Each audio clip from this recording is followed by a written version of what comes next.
இன்றைய தேவ வார்த்தை ஏசாயா 40ஆம் அதிகாரம் 31ஆம் வசனம்.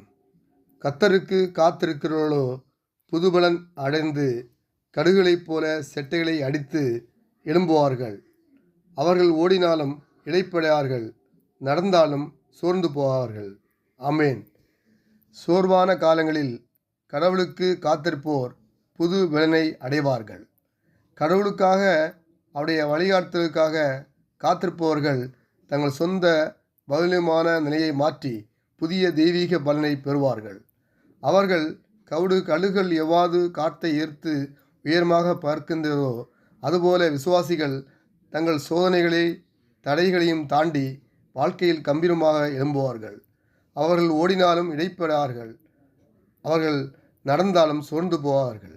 தேவனை நம்பி காத்திருக்கிறவர்களுக்கு புதிய பலனையும் புதிய தைரியத்தையும் ஆண்டவர் தருகிறார். வாழ்க்கை பாதையில் சோர்வுகள் வந்தாலும் கர்த்தர் நம்மை தாங்கி நடத்துகிறார். நாம் கர்த்தருக்கு காத்திருக்க வேண்டும்.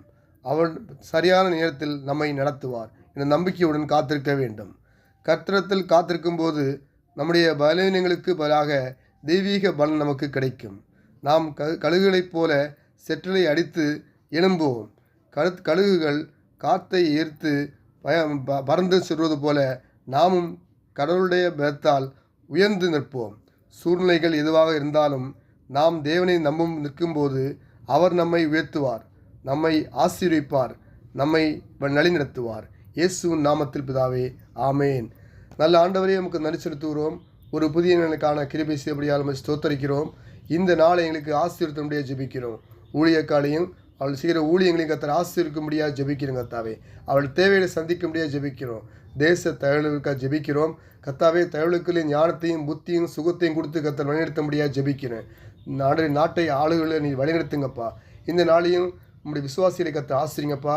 ஊழியர்களை கர்த்தர் ஆசிரியங்கப்பா. ஆண்டவரே, உங்களுடைய பிள்ளைகளுக்கு என்னென்ன தேவை உண்டு தேவனுக்கு அறி கர்த்தாவே. வேலை இல்லாதவர்களுக்கு நல்ல வேலையை கொடுங்க ஆண்டவரே. வியாபாரங்களுக்கு நல்ல வியாபாரத்தை கொடுங்கப்பா. இந்த நாளையும் உங்களுடைய பிள்ளைகளை ஆசீர்வித்து பாதுகாத்து வழிநடத்தும்படியாக ஜெபிக்கிறேன் கர்த்தாவே. எல்லையை பெரிதாக்குங்க. தீங்கு துக்கப்படுதாபடிக்கு விலகி காத்துக்கொள்ளும்படியாக ஜெபிங்கப்பா. உங்களுக்கு காத்திருக்கிற ஒருவரும் விட்டு போன நிலை இல்லைன்னு சொல்லி வீட்டில் கூடப்படுகிறது கர்த்தாவே. இந்த காலையில் உமக்கு காத்திருவர்கள் நாமத்து நிமித்தம் சந்தோஷப்பட கத்த கிருபைச்சும்படியாக ஜெபிக்கிறேன். உன்னை அதிசயங்களை காணப்படும் சொன்னீங்களா ஆண்டவரே. இந்த காலையில் உங்கள் பிள்ளைகளை அதிசயம் காணச்சும்படியாக ஜெபிக்கிறேன் கர்த்தாவே. என்னோட கூப்பிடுன்னு சொன்னீங்களா ஆண்டவரே. நானும் உத்தரவு கொடுத்து நீ அறியாமல் கிட்ட அவனை பெரிய கலங்க சொன்னீங்களா ஆண்டவரே. மனம் இருக்கும்படியாக ஜெபிக்கிறாப்பா. இயேசு கிறிஸ்து நாமத்துக்கு நல்ல பிதாவே, ஆமென்.